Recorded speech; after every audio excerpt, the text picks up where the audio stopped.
Hello, welcome to Via Business News Global. I'm Dan Brumer, your host for our corporate interview series. Today we'll be speaking with Nikolaus Perrault, Executive Chairman of Fairchild Gold Corp, a mineral exploration company trading on the TSX Venture Exchange under the symbol FAIR and on the Frankfurt Stock Exchange under the symbol Y4Y. The company is focused on acquiring, exploring, and developing high-quality mineral properties in mining-friendly jurisdictions. The company's flagship, Nevada Titan Project, is a copper-gold project located in the historic Good Springs Mining District in Nevada. It currently covers 24 square kilometers, or just over 6,000 acres. Nikolaus, would you like to say hello to our audience? Welcome. Well, thank you very much, Dan. It's a pleasure to meet you for the first time, and hello, everybody. May I tell the audience something about you? Nikolaus spent the first 15 years of his career working with some of Canada's largest financial institutions, including National Bank, Merrill Lynch, CIBC, and Scotia Capital. He has extensive experience in securities trading, human resources management, and financial analysis. His focus throughout his career has been on small to medium cap companies worldwide. He holds a Bachelor of Commerce and obtained his Chartered Financial Analyst designation in 1997. Since 2007, Mr. Perrault has been providing independent consulting services to clients which benefit from his experience in going public transactions, spin-offs, capital markets, and mergers and acquisitions. Over the last 30 years, through extensive travel, he's developed a significant international network of strategic relationships. He regularly publishes several blogs and occasionally special situation reports. And after a long association with Fairchild Gold, in March of this year, Mr. Perrault became the executive chairman. So again, welcome. Thank you, Dan. Nikolaus, tell us what it's like in Nevada as a jurisdiction in which to conduct exploration and develop mines. Well, I think Nevada, over the last, decades, has proved itself to be one of the top mining jurisdictions in the world. According to the Fraser Institute, it rotates one year after the other as probably the number one mining jurisdiction in the world, full stop. If you look at gold production, Nevada is responsible for 3/4 of the U.S.'s gold production. That's just one state. That's true. Yeah, so and I think if there was a country, it would probably be the 5th largest gold producer in the world, or something close to that. Wow. The statistics are incredible. Every major company that is anybody most likely has a presence in Nevada. That's great. Well, the Nevada Titan property has excellent potential to contain multiple large, economically significant mineral deposits. That whole area is just really ripe. And the defined targets that I understand include 3 copper-gold porphyries, as well as some other stuff. Well, we believe we've got more than one copper porphyry center in the property. But I think what we need to do is take a step back. This was a historic mining district that we've consolidated through direct staking and a couple of acquisitions. And it was a fragmented property package that we have now, for the first time, been able to assemble in one unit under one ownership. But the whole district had probably something like up to 90 workings, mines, small mines, and not really mines if you look at today's size. But on our property, we have about 30 of these historic mines. Very, very, very few have seen any kind of modern exploration. Yet, what the old timers were chasing here were extremely high grades. And for us, to see such a concentration and diversity of minerals in such a compact area is what really got us excited. And the lack of modern exploration here was even more exciting. So what we believe is causing all this is what really got us interested in this whole area.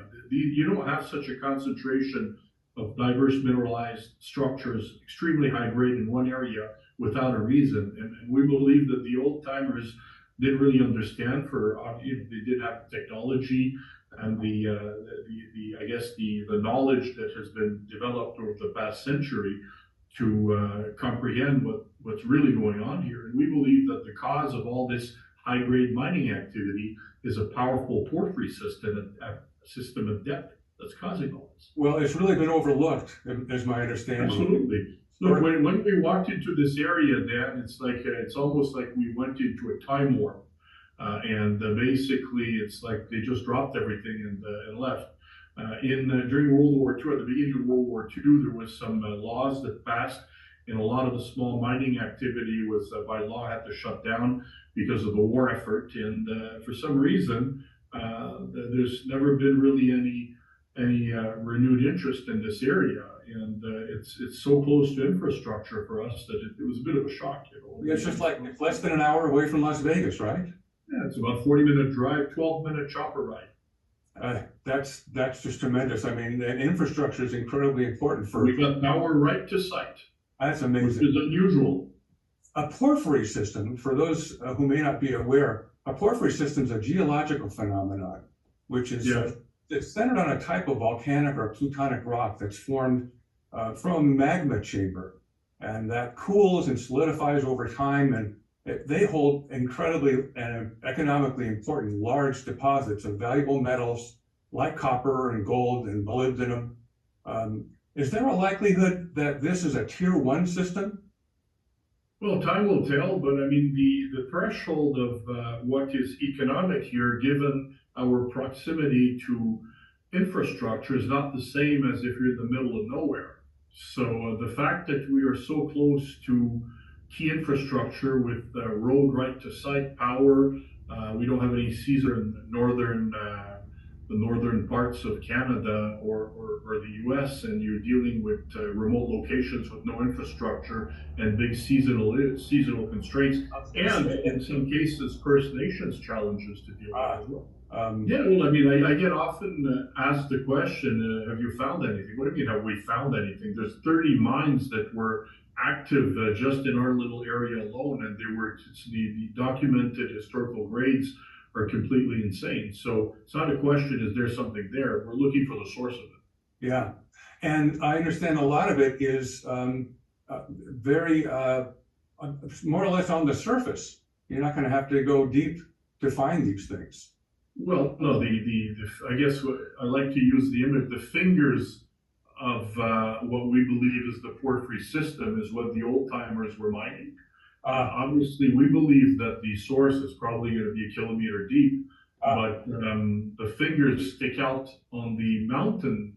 We are not going to be drilling from the mountain. We're going to be drilling from the foothill. So that's not really all that far, and it's pretty accessible.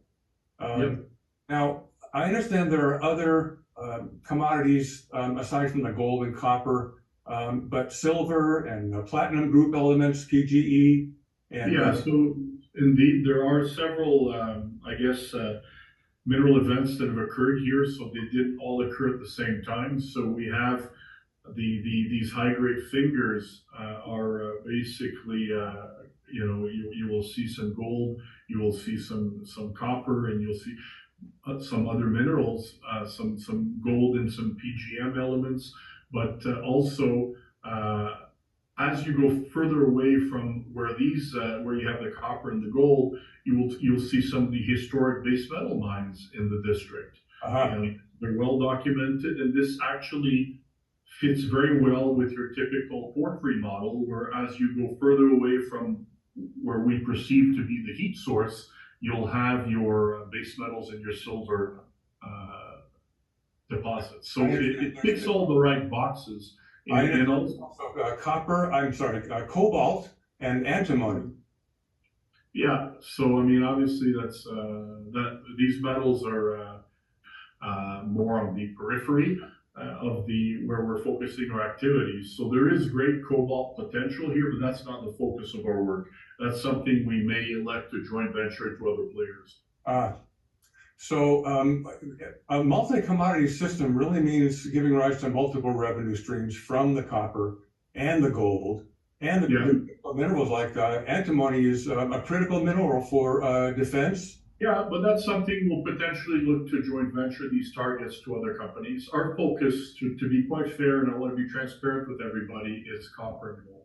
Ah, well, and copper is, of course, all the rage with the technology and the AI boom that's just exploded. The demand for copper has just skyrocketed. Look, there is no AI data center boom without copper. There is no electric vehicle green revolution without copper. And the cycle is, my understanding is that precious metals are uniquely positioned because of the loss of confidence in paper currencies. Yeah, well, that's very true. I mean, you've got a monetary history going back 4,000 years here. Well, in times of uncertainty, as I started to say, investors turn to hard assets. Yeah, So precious metals should do well in the long run. And they always do. um, not the least of which is You know that the gold has outperformed the S&P 500 now for the last 20 years. Well, I wanted to ask about your technical and advisory team. What do you think about them? Yeah, so we're still building the team, but we have managed to get the support of some very, very talented people, and we're honored to work with them, both incredible networkers and very strong, technical background people. So their CVs are on our website. So we have a strong board, strong technical team, and certainly an extremely good advisory team. We're looking to make this really U.S. and a Nevada focused company, and we're building the team to suit that. Well, that's terrific. It's close to Walker Lane, which is also a tremendous. Yeah, we are actually at the southeastern portion of the Walker Lane, close to Arizona. And Walker Lane Belt has about 100 million ounces that have been developed. And we are this particular area where our project is, there's a bit of a gap. So I think that this is an interesting gap that we're going to fill. We're going to do everything we can to work with the administration, which seems to be doing all the right things in terms of mining. I think that a lot of their efforts, represent things that should have been done several administrations ago, for whatever that's worth. It's very easy to complain about what should have been, but let's do something about it now. Well, now's the time. That's what you're saying. So, let me ask you a personal question. I'd like to know what personally excites you about the Nevada Titan compared to other projects you've seen in your career. Look, I think it's one of the most exciting exploration projects I've ever come across. The fact that you can work on it year-round, mind you, it gets really hot in the summer, but the fact that you can access it year-round, there's no seasonality issues. There's a lot of very exciting projects in which I have some ownership interests in northern BC and northern Quebec, for example, that you sort of shut down for several months during the winter and the early phases at least. And that's something that makes it a little bit challenging to keep the story alive in the early days. So that's exciting. But to see such a concentration of mineral deposits in one tight area, all multiple high grade targets that haven't really been tested, and nobody having figured out the source of all this. To me, there's a huge challenge and a huge opportunity. It looks like I pinch myself every day looking at this project and say, geez, this is going to be interesting. So you have a lot of exploration to do, and I imagine that's where investors would come in to be funding all this exploration. Yeah, well, we've been having some good success on the funding front, and hopefully we can deliver to shareholders and continue to advance. Can you speak to the strength of your shareholder base? Do you have long-term investors who share your vision out there? Yeah, absolutely. We've been, building the shareholder base with, carefully. We're trying to diversify it internationally, and I think we've got a good spec. We're covering the spectrum here with shareholders in the UK, across Europe, in the US, and in Canada. and even as far as Australia. So we've been building this thing one shareholder at a time, and we, our team, yeah. So, well, the need to raise capital is the perfect opportunity for investors. So it's a no-brainer in that sense. Yeah. So I wanted to ask you, what's your broader growth strategy beyond Titan? Are there other acquisitions or expansion opportunities you're evaluating? Yes, I'll leave it at that. Okay. Well, we'll stay tuned for that. Yeah, but in Nevada. In Nevada, well. In Nevada. I'll just leave it at that. Okay. So, Nick, from your perspective, what are the main risks facing the company, and how are you mitigating those risks? Well, I don't know. I mean, the risks is that what if the market sees and we have a total market collapse, or it's more macro risks that I see, that it's the unknown unknowns, right? So that's really what I think is the biggest challenge for all of us, not just this company. Sure. So I think that's really, I'm not really concerned about gold, but I mean, if the whole market sees up, I mean, capital will dry up, and we'll have to slow down all of our efforts. But as you say, it's going to affect everybody. It's more like what can affect the entire sector, and then you have to look and see where are we situated and which projects are going to continue to get funding. And I think that to be so close to infrastructure in one of the best mining jurisdictions in the world, and in the U.S., I mean, in Nevada, but being in the U.S. at this time where there's a whole onshoring process. I mean, I think copper in the USA, gold we won't even talk about, it's so obvious, but copper in the USA in the right jurisdiction, I think will continue to get support. What else might you like to tell us about the Fairchild Gold? Stay tuned. I think one thing that I can promise on behalf of the entire team is we're giving it all we got. We've got a lot of support from shareholders, great team, and I can promise a barrage of news in the next several weeks. Well, that's great. Now, where can investors and interested listeners learn more about Fairchild Gold? Well, I think the website is a good place to start. I would encourage, maybe we can set up some Q&A sessions that can be streamed. We can look at doing that if there's enough demand. I'm going to try to be more on the road. I just came back from a nice trip in Europe where we shared the story and the vision with a bunch of new shareholders. And, there's going to be updated materials that will be posted as soon as next week on the website. So we're going to try to keep, it's going to be a dynamic process of updating our materials and trying to improve the look and feel of the company as we evolve. And obviously, data driven, right? So we expect to be able to release data very shortly on the work we've been doing the last several months, and that'll continue to feed its way into our marketing. Sure. Well, and I'm sure you're trying to differentiate yourself from the many juniors exploring in Nevada right now. Do you see Fairchild as an attractive acquisition target for a major mining company down the road? Well, let us see if we can do that. Okay, so we got a lot of work to do to get to that point. So we're not. This is too early for us to even comment on that. Okay. Well, we look forward to following the growth, and we hope we can talk with you and more of your team another time. We'd love that. Thank you so much, Dan. My very great pleasure. I'm very glad to have had you, and we'll see you. And hopefully we can get you to visit the property one of these days. I would love to do that. I would love to do it. All right. All right. Again. Bye-bye. Bye-bye.